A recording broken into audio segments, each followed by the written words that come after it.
Let me start this off by saying that I personally have not cared about Assassin's Creed for a very long time and managed to stay out of the franchise for the most part after the release of Unity way back in the day.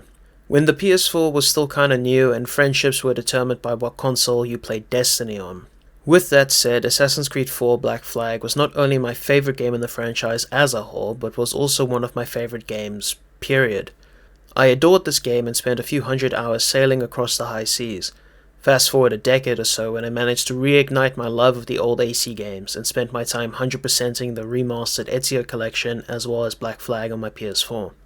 I didn't realize it at the time, but I still have fond memories of these games and hold their stories in high regard, even if they have a few issues with the lore. But why am I saying this? For any of you who are out of the loop, there's a new Assassin's Creed game that has been revealed recently. Shocker, I know. But the thing about this game is that it is set in Japan, a location which might have been the most requested setting for an Assassin's Creed game by the community at large since possibly the release of Assassin's Creed 3 back in 2012. However, despite finally getting this long requested location, the game has been facing a good deal of backlash due to its decision to focus on Yasuke, a black samurai.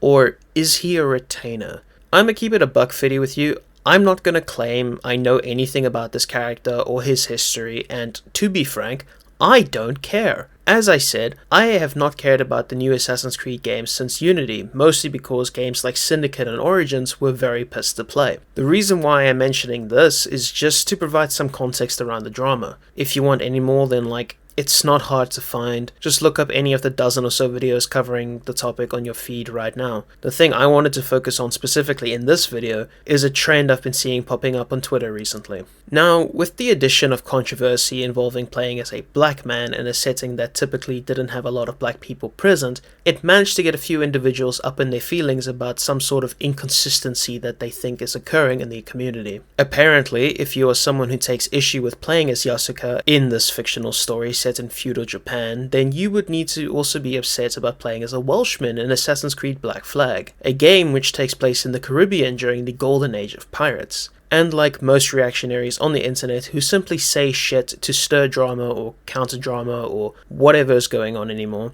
they are simply just wrong with this example. In Assassin's Creed Black Flag, you play as Edward Kenway, a privateer turned pirate during the golden age of piracy in the Caribbean. As such, you will meet characters like Benjamin Hornigold, Calico Jack, Anne Bonny, Charles Vane, and Edward Thatch, also known as Blackbeard. And you will notice something common about all of these pirates, specifically their skin tone. Now, these aren't fictional characters for the most part. They are all in some way, shape or form inspired by real people, which means that it makes sense to have them be present during the setting. It also doesn't help that the majority of pirates in the Golden Age were British or American, with a significant number of them also being Dutch or French, and that their crews consisted of a mixture of their fellow countrymen, other nationalities, and freed African slaves or other indigenous people.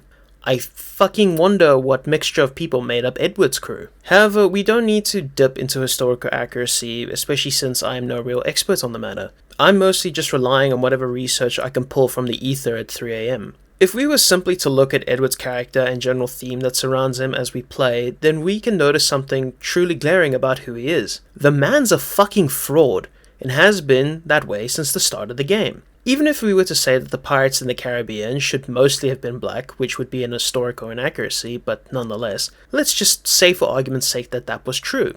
It still wouldn't detract from Edward's character or his running theme. Edward, as an individual, kinda pretended to be someone he wasn't, going so far as stealing another man's drip so that he could secure a bag that wasn't his. Throughout the entire game, he has been appropriating someone else's culture for his own personal gain, and got several people killed because of it. His personal ambitions and desires for riches beyond count cost him his friends, his crew, and his personal standing with his best mate Adewale.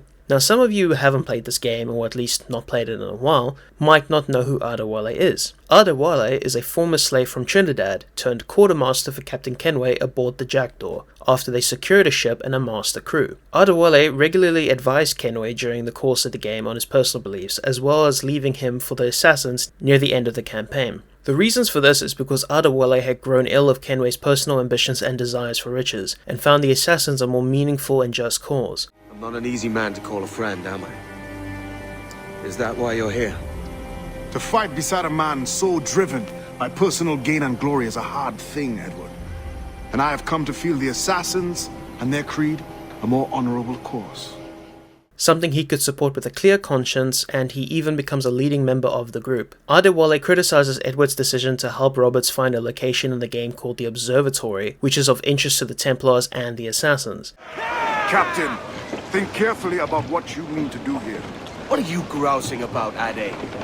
It's Ben Hornigold come to kill us out there. Aye, and the traitor needs to die. But what then? Can you say with certainty that you would deserve the observatory more than he and his Templars? No, I can't, and I don't care to try. But if you've a better idea, by all means, tell me. Forget working with Roberts. Tell the assassins. Bring them here and let them protect this place. Aye, I'll bring them here. If they're willing to pay me a good sum for it. When he suggests giving this information to the Assassins, Kenway responds by saying he will if they pay him, clearly upsetting Adewale. The game at this point is doing a fair bit of legwork to make the player understand that what Kenway is doing is wrong, and is trying to push Adewale's message forward as something Kenway, and by association the player, should aspire to follow. At this point in the series, players have been made well aware of the noble ambitions and desires of the Assassins and their creed, which further emphasizes the contrast with Edward's character. Even if you haven't played the previous games, this one still does a good job of demonstrating honorable, well-meaning and principled stances on the nature of freedom, and giving Edward a very clear and tangible road to redemption. It's kinda why this game doesn't get referred to as a good Assassin's Creed game while still being amazing. It's because Edward isn't an assassin and doesn't share many of their admirable qualities. It's something he learns throughout the course of the game and becomes a meaningful part of his arc as we progress from tragedy to bloody tragedy. He steadily learns more about what he personally values beyond just riches and infamy, with the aid of Adewale and the Assassins being key figures in this cycle. So what now? Still chasing your elusive fortune? Aye, and I'm close. I've heard the Sage is sailing out of Kingston on a ship called the Princess. Put your ambition to better use, Kenway. Find the Sage with us. I've no stomach for you and your mystics, Mary. I want a taste of the good life. An easy life. No one honest has an easy life, Edward. And it's aching for one that causes the most pain.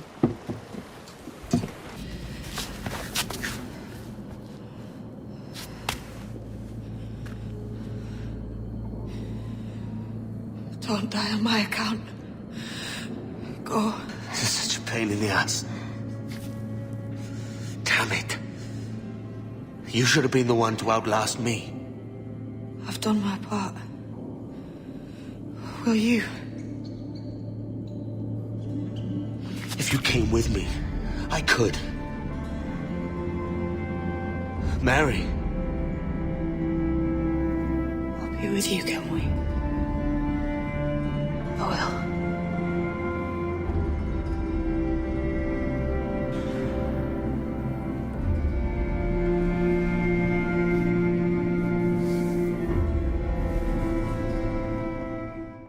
Have I been unfair?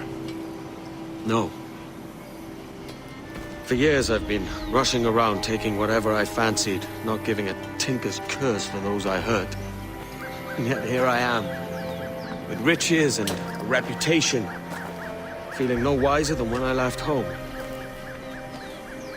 Yet when I turn around, look at the course I've run, there's not a man or woman that I love left standing beside me. There is time to make amends, Captain Kenway. Mary. Before she died, she asked me to do good by her, to sort out the mess I made. Can you help me?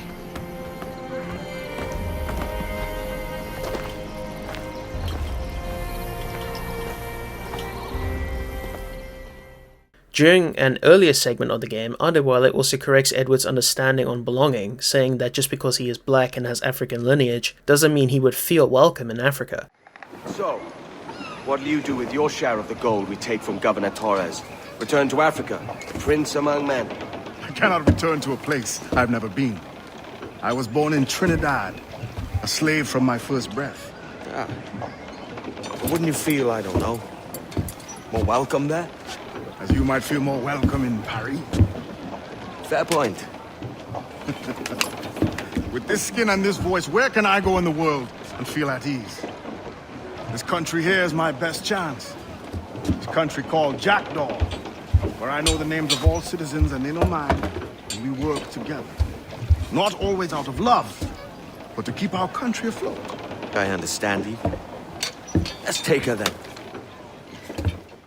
It is a scene which explicitly discusses the idea of forging your own identity and finding belonging and kinship in places that are personally familiar to you and share your ideals, which is a running theme in the game. It directly ties to Adewale's decision to join the Assassins and is why he encourages Edward to do the same. Beyond riches and infamy, what they both wanted was a world where they were free to be who they were without the institutionalized unfairness that was keeping them down and what the Templars wanted to uphold. Now, that was a bit of a wordy explanation about the game, but what I wanted to highlight was that even if situations were different, and the vast majority of this game's pirates were indeed black, it still wouldn't detract from Edward's character. A character, mind you, that is regularly criticized by people such as Adewale for making morally dubious decisions.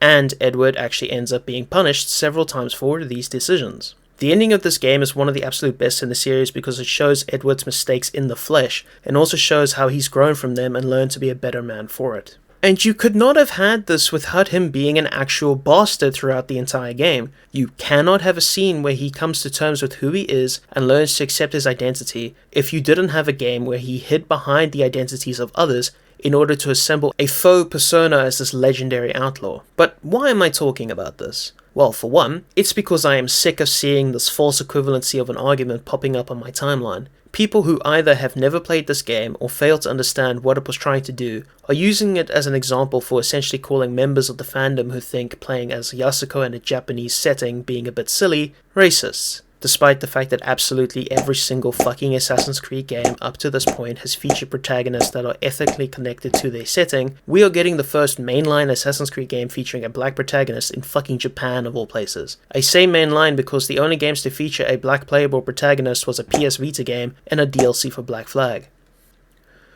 Oh wait, there was also Bayek in Assassin's Creed Origins, which was basically a reboot of the franchise and one of the most successful games for the IP, and absolutely nobody complained about the ethnicity of this character. Yet we are tossing out the word racist so much that it might as well have lost its definition by this point. Like, how do you have this be the first Japanese Assassin's Creed game, a setting which has been begged for literally a decade, and then do this? Like, how do you do this? How do you do this and then turn around and point a finger at people who take issue with this and call them the problem, when these very same people bought your fucking game set in Egypt? When Assassin's Creed Black Flag is regularly touted as one of, if not the best game in the franchise, a game which discusses and addresses the disparity of race and has the main character freeing slaves from captivity to join his crew where he attacks the fucking British. Did it rub you wrong when I took this brig as mine own? It was the sort of rub I have learned to endure, sailing among faces of such fairness. It's true. Most of these men wouldn't accept you as a captain. So what fair role would complement such unfairness? I'll be your quartermaster, nothing less. All right. And as quartermaster, have you any immediate counsel for this Tyro captain?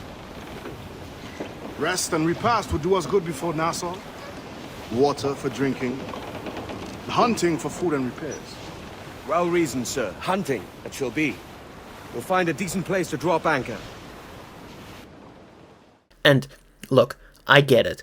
There are going to be people on both sides who will be slinging shit. There are bound to be people who have never played an Assassin's Creed game that are complaining about this change. Same way there are people who say the opposite. And despite this choice of character being really confusing, it doesn't then automatically mean that it will be badly written or be a bad game. It's just a confusing decision that basically was guaranteed to cause a flame war. It also means that a lot of people would end up ignoring the absolutely horrendous asking price for this game, but thankfully not everyone is ignoring that. And even then, I don't see why we can't point out how both of these things are problems. It doesn't just have to be this thing or that. But with that said, will I be buying this game? No, But to be fair, I stopped supporting this franchise after Origins. My personal taste in games have changed a fair bit recently. I kinda like playing good games now. I also just wanted to make this rant about something I was passionate about, something people are unfairly using as an example to continue a culture war I do not care about. Like, if people really wanted to do this, I think Neo would probably have been a better example since Yasuke is actually in that game and is referred to as the Obsidian Samurai. Granted, it's probably not the most historically accurate game, considering the spectral furries, but it's not like Assassin's Creed has been the most concretely historical game out there. Now, of course, it's all fictional. Obviously, you don't play a game like this for its historical accuracy or to study American history. Prescott? Evening, gents. Listen, the regulars are out. You need to rally your men. And, put on some trousers. At once. But even then, this just seems like a case of whataboutism rather than addressing any of the actual arguments being presented. Like, yeah, you have a problem with this, a game with the most heavily requested setting in the IP's history. What about this completely unrelated IP where they almost did the same thing in the very first game they made, rather than the, 53rd entry? Ah well, who cares, really? Like, game's probably gonna be shit, even if Yasuke wasn't playable. I just want people to keep the likes of the actual good AC games out of their brains when delving into the septic tank we call discourse on the internet. But, yeah, that's it. See ya.